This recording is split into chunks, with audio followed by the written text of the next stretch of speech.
आज हम मनु जी के वंश दक्ष प्रजापति की उत्पत्ति के बारे में सुनेंगे। पहले ही हरिवंश पुराण की विधि और उसे किस प्रकार किया जाता है इस बारे में हम सुन चुके हैं। नमस्कार दोस्तों, स्वागत करती हूँ अपने चैनल पुण्यव्रत कथाओं में। तो आइए आगे शुरू करते हैं। बोलो गणेश भगवान की जय। वैशंपायन जी ने आयोनिज और यौनिज दोनों प्रकार की सृष्टि वर्णन करते हुए कहा कि इनके पश्चात आप प्रभावित हुए आयोनिजा शत्रुपा नाम की कन्या उनकी पली हुई। आप की महिमा व धर्म के प्रभाव के कारण शत्रुप अनेक रूपों में हुई। उसने 10,000 वर्ष तक कठिन तपस्या की। फिर संतानोत्पत्ति की इच्छा से वह अपने वीर्यवान पति के पास गई। वैशंपायन जी ने कहा, हे जन्मजयी स्वयंभुव मनु को ही विराट पुरुष कहा जाता है। शत्रुपा ने उस विराट पुरुष के संसर्ग से वीर नामक एक पुत्र उत्पन्न किया, जिसने विप्रवत और उत्तानपात नामक 2 पुत्र और काम्या नामक एक पुत्री उत्पन्न की। प्रियव्रत और काम्या के संपर्क से काम्या के 4 पुत्र सम्राट कुक्षी, विसत और प्रभु थे। प्रजापति अत्रि का उत्तराधिकारी उत्तानपात बना। उत्तानपात की पली सुनीता से 4 पुत्र उत्पन्न हुए, जिसके नाम ध्रुव, कीर्तिमान, शिव और अवस्थपति था। ध्रुव के महान यश की प्राप्ति हेतु 3,000 वर्ष तक तपस्या की। फलस्वरूप परमात्मा ने उन्हें सप्तऋषियों से भी ऊंचे, अचल और श्रेष्ठ लोक प्रदान किए, जिससे कोई बराबरी नहीं कर सकता। ध्रुव के 3 पुत्र हुए।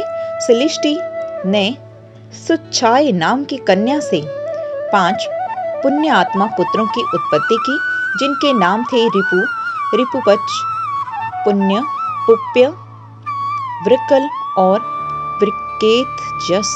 रिपु की पत्नी बृहद ने अनेक देवताओं के तेज से संपन्न चाक्षुण नामक पुत्र को जन्म दिया। चाक्षुण का विवाह वीरनसुता पुष्करणी से हुआ। पुष्करणी के गर्भ से मनु की उत्पत्ति हुई।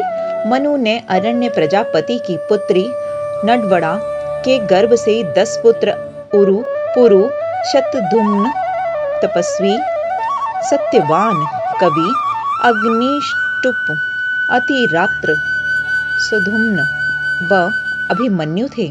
उरु ने आग्नेय के गर्भ से अंग, सुमनस, ख्याति, कृतु, अंगिरा और गए नामक महातेजस्वी 6 पुत्र उत्पन्न किए। अंग ने यम की पुत्री सुनीता के गर्भ से वेन नामक एक पुत्र को जन्म दिया। वेन देवताओं का द्रोही हुआ, जिससे ऋषि गणों ने क्रोधित होकर उसकी भुजाओं का मथन किया, जिससे पृथु नामक पुत्र की उत्पत्ति हुई। पृथु की उत्पत्ति से ऋषिगण यह जानकर अति प्रसन्न थे कि पृथु उत्तम प्रजापालक और अत्यंत यशस्वी होगा। ऋषियों के आशानुरूप पृथु ने धनुष, कवच एवं खड्ग धारण कर बहुत समय तक पृथ्वी की रक्षा की। राजा पृथु ने ही राजसु यज्ञ का अनुष्ठान सर्वप्रथम किया था। उसने यज्ञ में अग्नि के द्वारा सूत और मागध की उत्पत्ति की थी तथा प्राणियों के जीवन हेतु देवता, ऋषि, पितृ, दानव, गंधर्व, अप्सरा, सर्प यज्ञ, लता आदि से मिलकर देवताओं ने अपने सजातियों को बछड़ा बनाकर गौ रूप धारण की हुई पृथ्वी का दोहन किया, जिससे पृथ्वी ने अत्र आदि प्रदान किए। राजा पृथु के 2 पुत्र अंतर्ध्यान और पाली हुए। अंतर्ध्यान के द्वारा शिर कंडिनी के गर्भ से हविर्ध्यान नामक पुत्र हुआ। हविर्ध्यान के गर्भ से पुत्र प्राचीन, बहिर, शुक्ल, गाण, कृष्ण, वज्र और अजित हुए। प्राचीन और बहिर अपने पिता से भी अधिक शक्तिशाली व सामर्थ्यवान शासक हुए। प्राचीन व बहिर के द्वारा किए गए यज्ञों के पूर्व को अग्रभाग करके बिछाए गए कुशों से संपूर्ण पृथ्वी ढक गई थी, इसलिए वे इस संसार में प्राचीन बहिर के नाम से प्रसिद्ध हुए। इनके शासन काल में प्रजा की हर प्रकार की वृद्धि हुई। इनके पुत्र प्रचेता ने समुद्र में सोकर 10,000 वर्षों तक तपस्या की, अतः पृथ्वी शासक विहीन हो गई। तथा प्रजा भी नष्ट हो गई। वायु का प्रवाह रुक गया। घने बादलों के कारण 10,000 वर्षों तक पृथ्वी पर अंधेरा ही छाया रहा। इससे तपस्वी प्रचेतागण ने क्रोधित होकर अग्नि और वायु को उत्पन्न किया। वायु अपने तीव्र प्रवाह से वृक्षों को सुखाने लगा और अग्नि उन सबको भस्म करने लगी। बहुत थोड़े वृक्ष बच गए।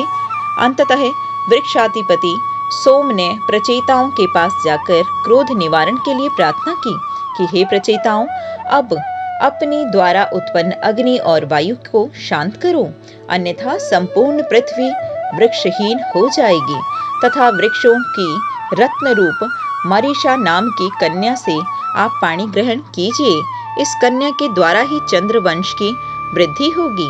आपके आधे तपोबल तथा आधे मेरे आधे तेज के संयोग से वृक्ष प्रजापति की उत्पत्ति हुई, जो हमारे तपोबल के कारण अग्नि के समान तेज वाला होकर इस दग्ध पृथ्वी तथा प्रजा को वृद्धि करेगा।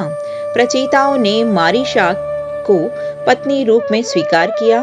मारीमा के गर्भ से प्रचेताओं और चंद्रमा के अंश से दक्ष प्रजापति की उत्पत्ति हुई। दक्ष प्रजापति ने चंद्रवंश की अभिवृद्धि करने वाले अनेक पुत्रों तथा 2 पांव और 4 पांव वाले अनेक जीवों की रचना की तथा बाद में कुछ कन्याओं को भी उत्पन्न किया, जिसमें 10 पुत्रियों को धर्म के साथ, 13 पुत्रियों को कश्यप के साथ विवाह करके नक्षत्र नाम की शेष पुत्रियों को चंद्रमा को सौंप दिया। उन कन्याओं ने देवताओं, पक्षी, गौ, सर्प, दैत्य, गंधर्व, अप्सरा एवं अनेकों प्रकार के प्राणियों को जन्म दिया। इसके पूर्व मनन, दर्शन और संपर्शन के द्वारा ही संतान की उत्पत्ति होती थी। दक्ष प्रजापति की उत्पत्ति के बाद मैथुन द्वारा सृष्टि होने लगी। बोलो लक्ष्मी नारायण भगवान की जय, लड्डू गोपाल की जय।